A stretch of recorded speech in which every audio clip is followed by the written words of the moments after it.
네, 반갑습니다. 안녕하세요. 예, 가을이 이제 무르익습니다. 무르익습니다. 예, 오늘은 스마트 명상 제 65강째입니다. 65강째. 이 가을이 무르익는다는 얘기는 이제 지난 10월 8일이 한로였나요? 한로였고, 이슬이 이제 차가운 이슬이 이제 차갑다는 한로. 그 다음에 이제 10월 우리가 한 23일 정도 되면 이게 이제 상강 정도, 상강이 되면은 이때 이제 농촌에서는 뭐 이런 생강이라든가 이런 것들을 이제 거두죠. 거두는 그때가 10월 23일 상강 때입니다.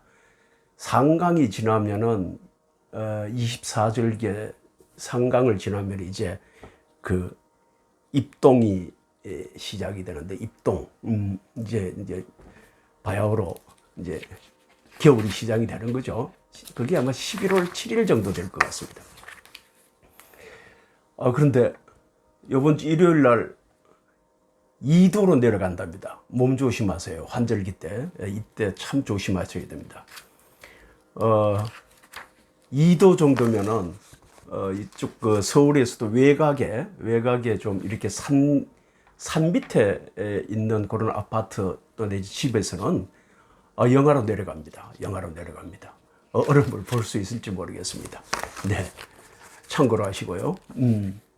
오늘은 스마트 명상 제65강째입니다. 제65강은 파옥 사회도께서 대만에 가셨을 때 네 번째 강의를 하시고 강의 이후에 질문자들한테 답을 했던 내용 중에 7번째 질문에서부터 11번째 질문까지를 우리가 오늘 소화를 해볼까 합니다. 7번째 질문을 한번 제가 그대로 읽어드리겠습니다. 뭐라고 했냐면은, 부처죠. 붓다는 아라한 중에서도 큰 아라한이었습니다. 그렇죠. 부처님께서는 아라한 중에서도 큰 아라한이셨잖아요. 예. 그분과 똑같은 아라한이었던, 다시 말해서 부처님과 똑같은 아라한이었던 사리붓다나, 이 사리붓다라는 게 이제 사리불입니다. 사리붓다나 목갈라나 존자와, 목갈라나 존자라는 게 목견년이잖아요. 목견년. 네. 사리불이라 그러면 우리가 지혜 아주 지혜로운, 그래서 부처님께서 지혜 제일이다. 사리불한테, 사리붓다한테 우리가 지혜 제일이라고 그러고, 그다음 목갈라나 목견년 존자는 그 신통 제일이었잖아요. 신통 제일. 예. 목갈라나 존자와 같은 제자들 사이에는, 그러니까 붓다와 사리붓다와 목갈라나 존자와 같은 이런 부처님 제자들 사이에는 어떤 차이가 있습니까? 똑같은 아라한인데 이런 부처님 제자하고 부처님하고의 그 아라한의 차이가 뭡니까? 이런 이야기입니다. 여러분, 어떤 차이가 있습니까? 예. 그러니까 대답을 어떻게 하셨냐면은, 붓다의 아라한 도는 전지전능한 지혜를 가지셨지만은, 제자들의 아라한의 아라한의 도의 경지는 뭐라고요? 그렇지 않다. 이렇게 답하셨어요.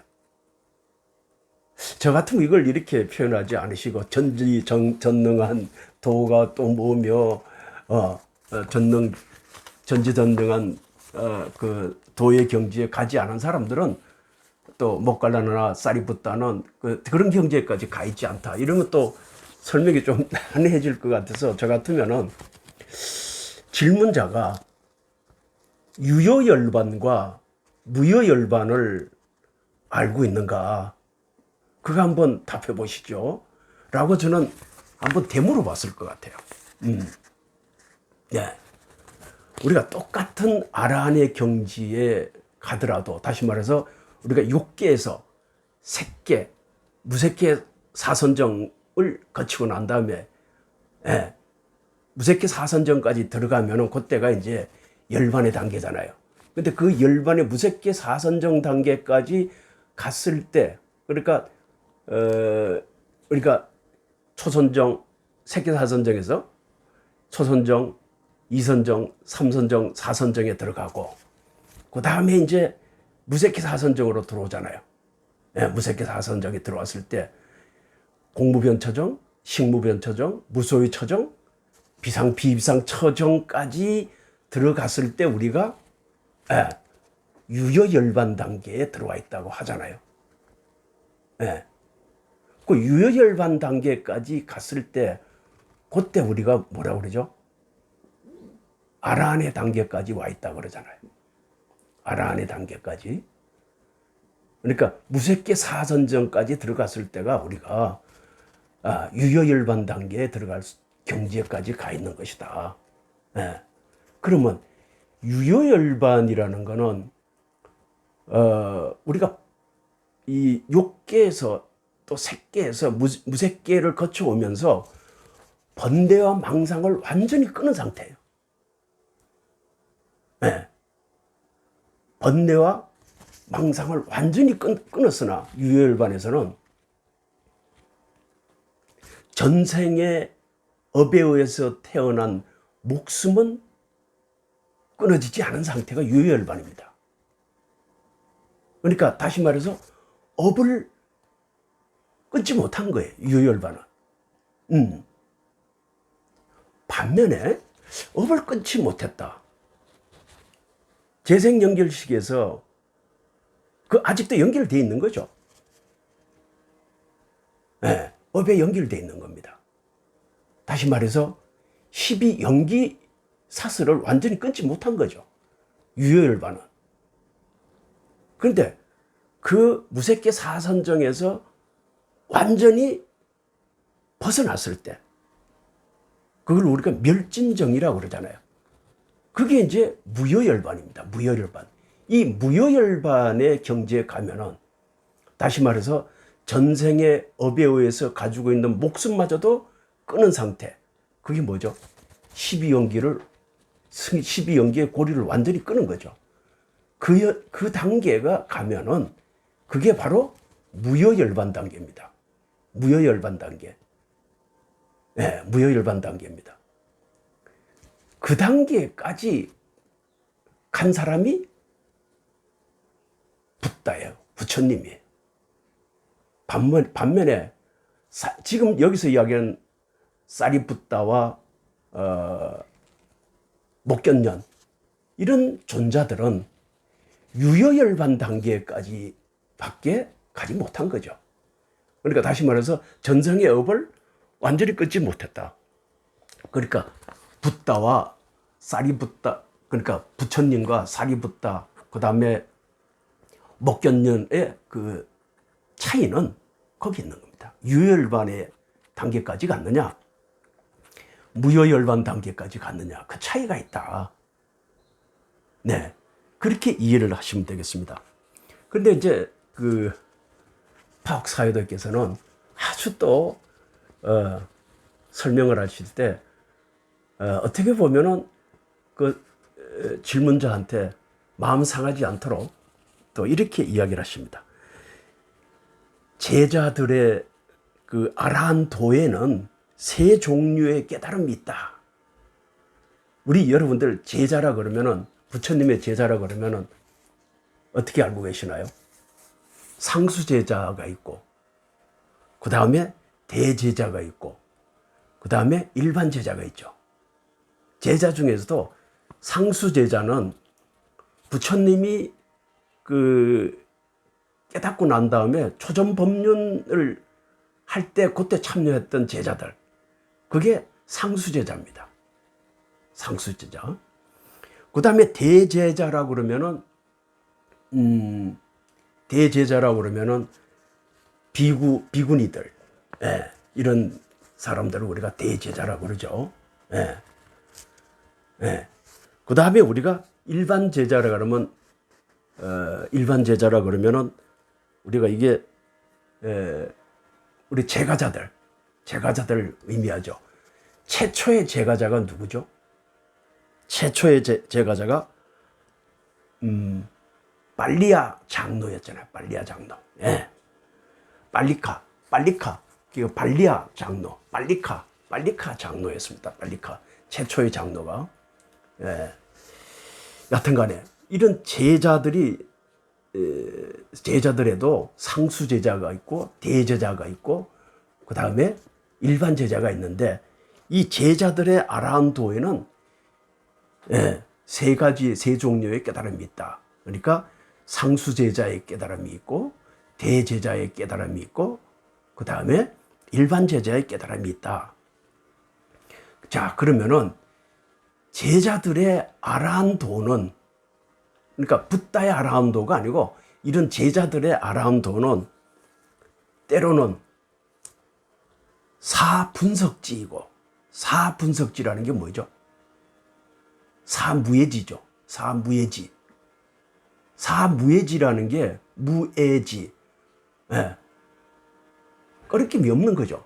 꺼리낌이 없는 그런 지혜를 갖는데 사무예지의 첫 번째는 부처님의 말씀의 그 의미를 정확하게 이해하는 그러한 지혜를 가진 것을 사무예지의 의미의 지혜라고 합니다. 두 번째가 담마의 지혜, 법의 지혜, 부처님 법을 정확하게 알고 있는 지혜. 이게 이제 두 번째 분석지죠. 세 번째가 언지혜입니다. 이 언어의 지혜죠. 언어의 지혜. 언어에 막힘이 없어야 돼요. 그러니까 예를 들어 가지고 언어라면은 당시에 빨리어라든가 산스크리트어라든가 이런데 막힘이 없어야 된다 이거죠. 그 다음에 네 번째가 알매 지혜. 부처님 법 담마에 대해서 정확하게 이해하고 정확하게 알고 있는 지혜. 이러한 사무예지, 다시 말해서 사분석지를 가지고 있어야 된다. 제자들의 아라한도는 이러한 사분석지를 요구하고 두 번째는 육신통을 가지고 있어야 돼요. 육신통. 이건 배웠죠, 우리가. 그죠? 육신통을 가지고 있어야 된다. 육신통 그러면 신족통. 우리가 아무데나 이렇게 갈 수 있어야 돼요. 신족통. 그러니까 정신세계이든 물질세계이든 다시 말해서 이 지구든 아니면 저 우주공간이든 자기가 자유자재로 갈 수 있어야 돼요. 그게 신족통이에요. 그 다음에 천안통. 천안통은 뭔가 그 사람에 대해서 깨뚫어 볼 줄 아는 그런 눈을 가져야 돼요. 그 다음에 천이통은 뭐예요? 들을 줄 아는. 상대방의 마음을 읽을 줄 알고 그 다음에 들을 줄 아는 그런 마음을 가질 줄 알아야 되는 천이통. 그 다음에 타심통. 다른 사람의 그 마음을 읽을 줄 알아요. 타심통. 그 다음에 숙명통. 그 사람의 그 전생을 바라볼 수 있는 그런 예지력을 가지고 있는 지혜를 갖고 있는 그런 능력을 갖고 있다. 그 다음에 여섯 번째가 누진통. 누진통. 이 누진통을까지 가지고 있는 육신통을 아라한도에 가면은 가질 수가 있다. 그 다음에 이제 때로는 삼명을 가질 수 있다. 이 삼명은 어떻게 보면 육신통 안에 다 들어앉아 있어요. 그 다음에 천안통이라든가 수명통이라든가 그 다음에 누진통. 이게 이제 삼명이죠. 천안명, 숙명명, 그 다음에 누진명을 우리가 삼명이라고 그러잖아요. 삼명. 이러한 그 지혜를 가지고 있어야 된다. 그 다음에 순수한 아라한도를 가지고 있어야 되고 때로는 양면해탈을 가지고 있어야 된다. 양면해탈이라는 게 뭐죠? 심해탈과 해해탈을 의미하잖아요. 심해탈과 해해탈. 우리가 심해탈은 뭘 통해서 우리가 심해탈에 들어갈 수가 있죠? 사마타 수행을 통해서 우리가 들어갈 수 있잖아요. 사마타 수행을 통해서. 그 사마타 수행을 통해서 1선정, 2선정, 3선정, 4선정을 통해서 우리가 시메탈의 경지에 삼매에 들어갈 수가 있죠.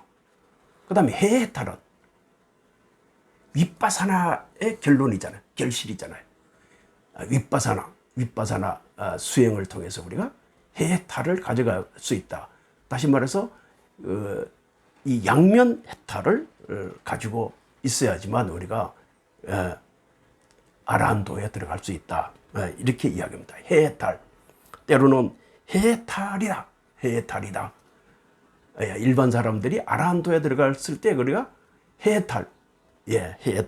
해탈은 윗바사나의 결실이라고 이야기했고요. 그 다음에 이 해탈이라는 게 결국 뭐죠? 무상고무아를 체득하는 거잖아요. 무상이라는 게 항상됨이 없다는 것을 우리가 깨닫고, 고라는 게 사성제를 통해서 우리가 고집멸도라는 그 사성제를 깨달으면 그에서 우리가 탈피할 수 있겠죠. 그죠? 무아라는 건 실체가 없다는 거 아니겠어요? 네.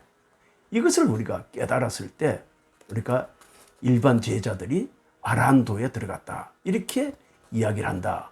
이렇게 설명을 해 주시고 계십니다. 그래서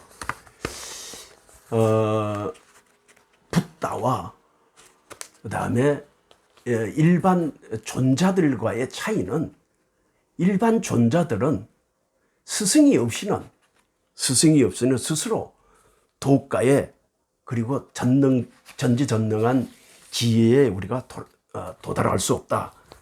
이렇게 이해하시면 되겠습니다. 그 다음에 그러한 제자들은 사성제에 가는 법문을 들어야지만 도가의 지혜를 얻을 수 있고, 그 다음에 스승 없이는 스스로 깨달을 수 없다. 이러한 차이가 바로 붓다와 그 제자들 간의 아라한도의 차이다. 이렇게 설명을 하셨습니다. 아주 참 꺼리낌 없는 해석이죠. 네, 다음 질문 봅시다. 8번째 질문이 중음신은 뭡니까? 중음신. 여러분 중음신 아시죠? 죽고 난 다음에 우리가 49제를 지내잖아요. 49일 동안 우리가 어떤 영혼이, 몸은 죽었지만 영혼이 이 지구상에 떠돌아다닌다. 이렇게 생각하죠. 그리고 심판을 받는다고 하잖아요. 그래서 우리가 중음신이 뭡니까? 그러니까 이렇게 물어봤어요. 질문자가. 그랬더니 중음신이 뭡니까? 라고 물어보니까 파옥사이드께서 테라바다 3장, 이 테라바다가 상자불교입니다. 상자불교. 이 상자불교는 부처님법을 강조한, 원칙을 강조한 그런 그때 불교가 상자부 불교입니다. 이게 데라바다 데라바다라는 게 상자부 불교인데, 이 상자부 3장에 보면은 중음신 같은 거는 그런 거는 없다. 중음신이라는 게 없다. 이렇게 나와 있습니다. 여러분들이 중음신에 대해서 정확하게 좀 한번 알고 싶고 싶으면은 이 사자의 서라는 티벳에서 고서인데요. 사자의 서를 한번 번역본을 한번 읽어보시면은 여러분들이 이해가 가실 겁니다. 이거 참고로 하시고요. 여튼간에 불교에서는 중음신이라는 게, 상자불교에서는 중음신이라는 게 없다. 왜? 죽으면 우리가 어떻게 돼요? 우리가 생명을 다하면은 죽음의 마음과 재생연결 사이에는, 죽음의 마음과 재생연결식 사이에는 어떠한 심찰라도 없고 중음의 삶 같은 그 어떤 것도 없다. 자, 이게 무슨 말이냐? 내가 죽을 때 죽는다는 마음하고 재생연결식이 있겠냐 이거죠. 내가 죽어버리면은 재생연결식이라는 게 뭐죠? 내가 이 전생의 업을 가지고 태어났는데 다음 내 생에 내가 어떤 것으로 태어나겠다는 게 이제 재생해서 연결하는 거잖아요. 이걸 연결고리로 가져가지 말라는 게 뭡니까? 12연계에서 끊으라는 거 아니에요. 12연계에서 끊으라는 거는 재생연결식을 끊겠다는 얘기인데 이걸 굳이 연결시켜가지고 중음신을 거론할 필요가 있겠냐 이거죠. 그래서 상자부 불교에서는 중음신이라는 게 없다. 이렇게 설명을 하고 있습니다. 다음 질문 4-9 한번 그대로 읽어보겠습니다. 아나빠나 사띠와 4대 명상은 같은 것입니까?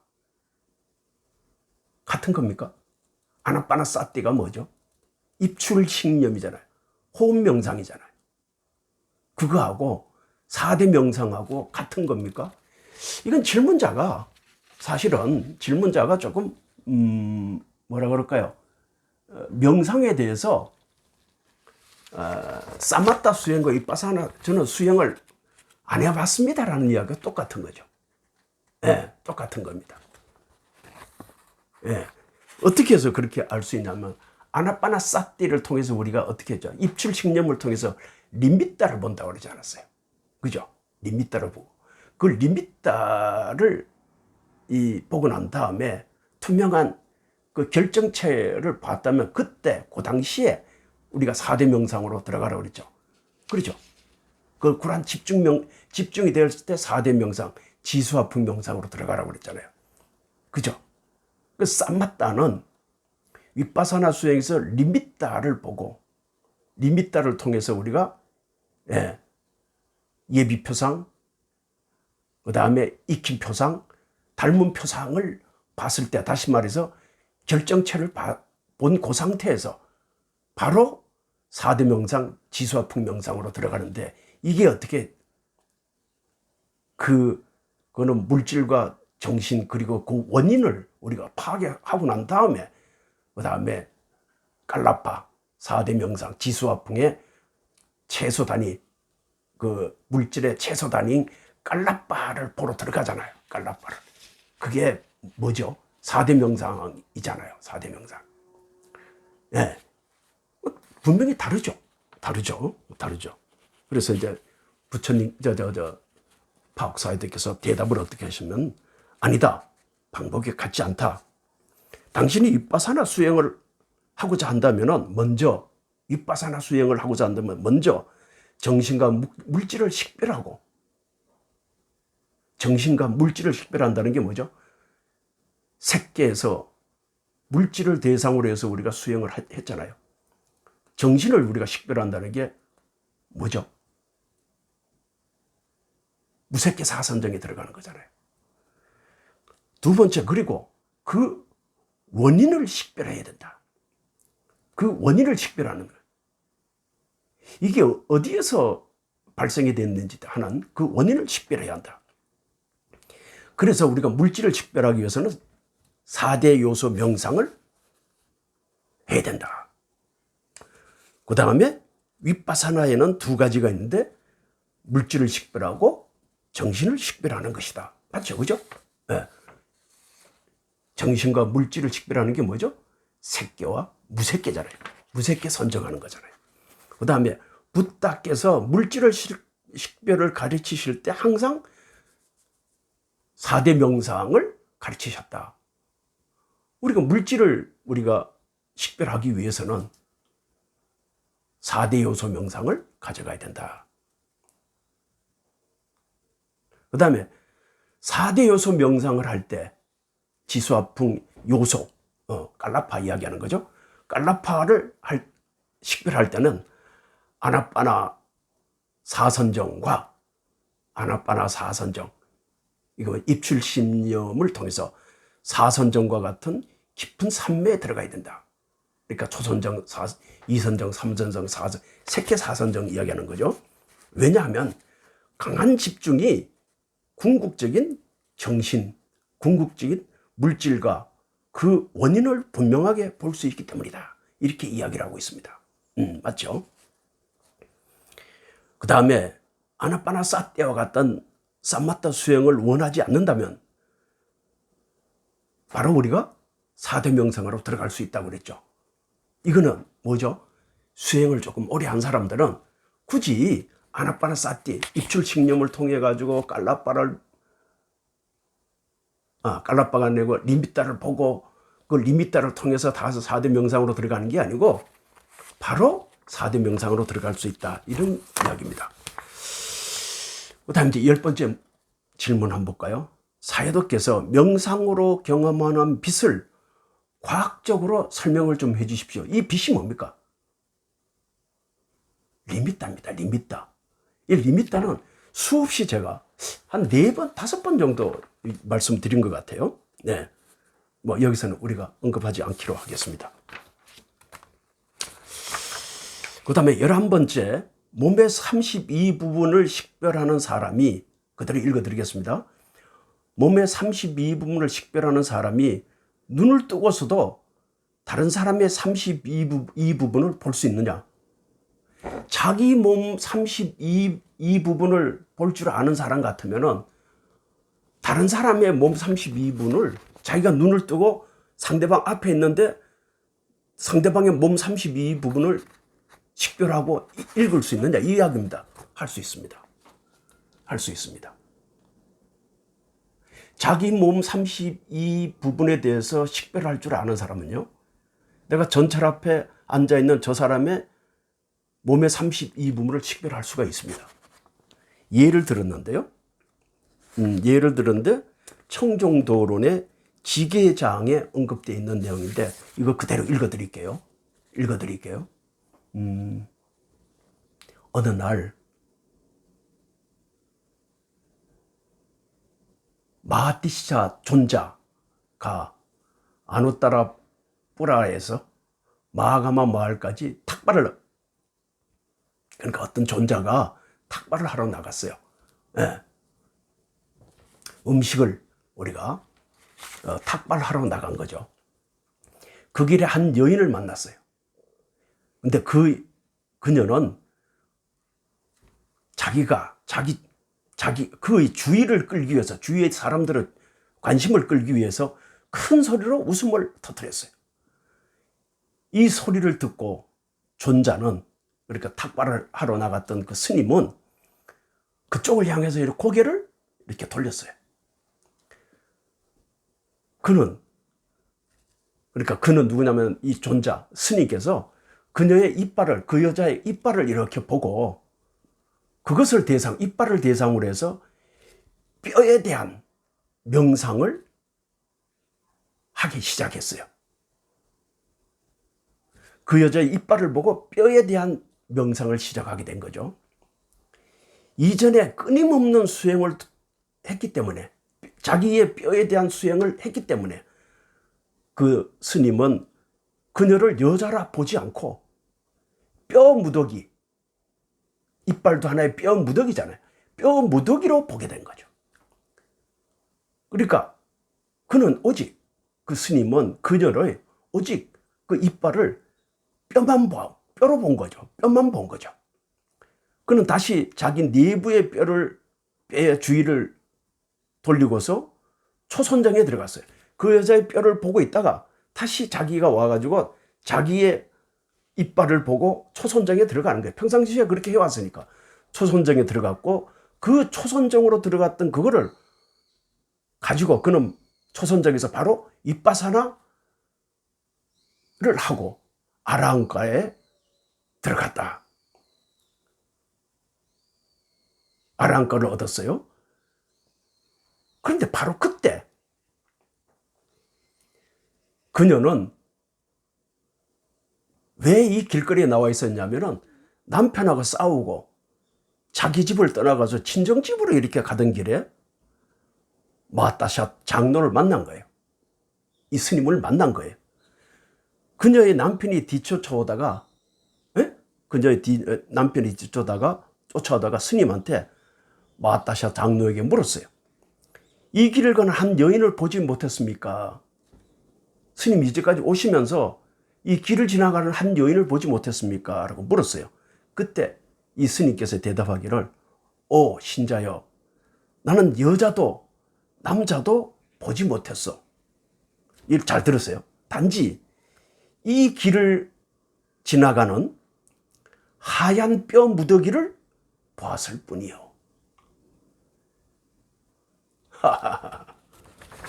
그 여인으로 보지 않고 아까 이빨을 가지고 어떻게 했어요? 이빨을 가지고 자기 뼈를 가지고 초선정에 들어서 윗바사나 무상고무와 그거를 통해서 어떻게 아랑가에 서가지고 아랑가에 들어가신 거예요. 그때 이제 남편이 길을 지나가다가 물어봤잖아요. 우리 마누라 혹시 못 봤습니까? 그랬더니 나는 너 마누라 못 봤고 왜 한 무더기만 봤다. 그렇게 표현하시는 거예요. 그래서 우리가 여기서 결론적으로 마따샤 장로처럼 스님처럼 뼈에 대한 명상을 완전히 수행하다 보면은 눈을 뜨고서도 다른 사람의 뼈를 볼 수가 있다? 없다? 있습니다. 여러분들 한번 해보십시오. 그 경지에까지 들어갈 수 있다는 겁니다. 저도 이걸 한번 해보기 위해 가지고 지하철에서 이걸 그대로 제가 한번 해봤어요. 볼 수 있었을까요? 없었을까요? 볼 수 있습니다. 해보십시오. 네, 오늘은 스마트 명상 박사님께서 4번째 강의를 하시고 11분의 질문을 다 이제 마쳤습니다. 다음에는 박사이도의 5번째 설문을 가지고 우리가 같이 공부하도록 그렇게 하겠습니다. 네, 수고하셨습니다. 또 좋은 하루 되시고, 네, 건강하게 영위하시기 바랍니다. 삶을 영위하시기 바랍니다. 다른 거 없습니다. 건강입니다. 네, 다음 시간까지 여러분들 안녕하시고 건강한 마음과 몸으로 다시 뵙기를 희망합니다. 안녕히 계십시오. 감사합니다.